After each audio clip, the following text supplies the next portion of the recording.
Okay, third time's a charm, young people. Hopefully this will get taken care of now. We're going to be talking about the Bohr model. This is one of two videos that you're going to need to watch. Hopefully this one will be relatively short. And I'm going to have you do one if I didn't already give this to you. For some of you, I already gave this to you for homework and had you work on it in class. Some of you got it done. So just look over it and make sure you know what we're talking about here. Okay, so Bohr studied light. He was basically looking at stars. He started studying light that was heated by electricity because he was looking at the stars and trying to match things up. And he noticed some things. Different lights were made.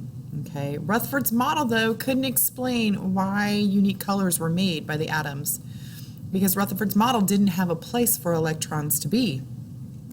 So Bohr proposed that electrons, instead of being in a single location, could be in different orbits, so that when an electron with low energy jumped to a higher orbital, gaining energy, and then returned back when they fell back down, they gave off light when they returned, and they would give off different amounts of light depending on how high they jumped. Okay?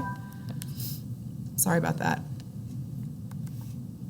So, Bohr said that electrons orbits the nucleus like planets orbit the sun. Basically, the nucleus is where all of the mass is, and then outside are the electrons. And so this is why I call Bohr's model the planetary model, or the solar system model. So if we look at it, here is the nucleus, like the sun, and here are the electrons that surround the nucleus in different orbitals, like you would have different planets around a sun.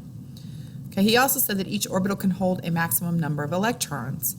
So we know that orbital 1 holds 2 electrons, orbital 2 holds a total of 8 electrons, orbital 3 holds 18, this is according to Bohr, and orbitals 4 through 7 hold 32 electrons if we had those elements, but we don't have those elements. So 32 electrons for 4 through 7. We also know that the electrons fill orbits closest to the nucleus first. So we start with the ones closest to the nucleus and we fill out. And he said that they would go from the lowest to the higher. So you're not going to put electrons higher before the lowers are filled.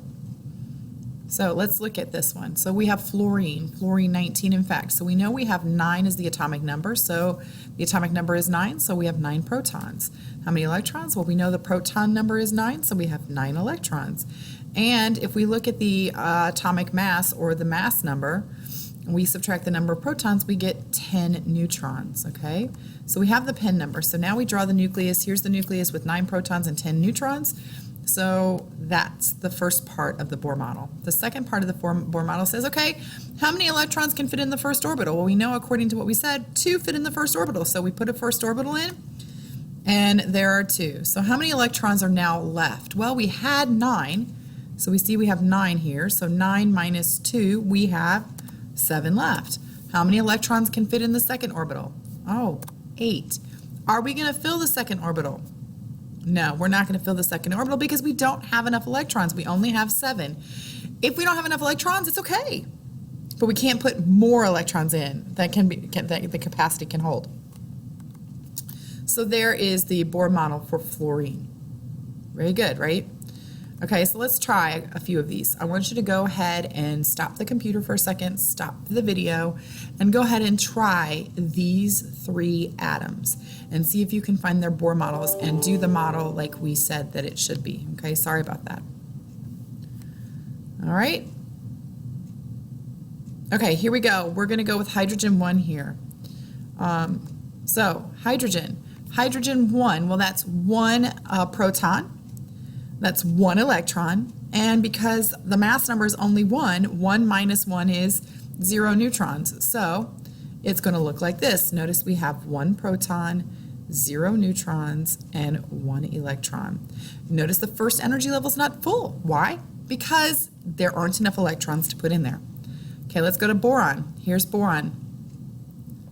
So boron has 5 protons, 6 neutrons, and a total of 5 electrons. All right, that didn't work the way I wanted it to, but that's okay. Magnesium, so what do we know about magnesium? Magnesium's atomic number 12. It was magnesium 24, so that's 24 protons. Number of protons is, no, I'm sorry, not 24 protons. I'm sorry, 12 protons because the atomic number is 12. So that means there are 12 electrons. So the number of neutrons is 24 minus 12, which is 12. So here we go. So we have 12 protons, 12 neutrons. We have 2 in the first one. That leaves a total of 10. So the next one can hold 8, and we have 10, so we have to put 8 in the next one, which we have right there. And now we have 8 plus 2, which is 10. Now we have 2 left, so 2 go in the third one. So the third one in this case holds 2. That's magnesium. All right? So this is the one I want you to do for homework tonight. If I didn't give this to you already, I want you to do copper 65. I want you to draw the Bohr model like we just did for the last 4, and I want you to see what you can do there, okay? The next video is probably going to be a little longer. I want you to make sure you watch both. Thank you.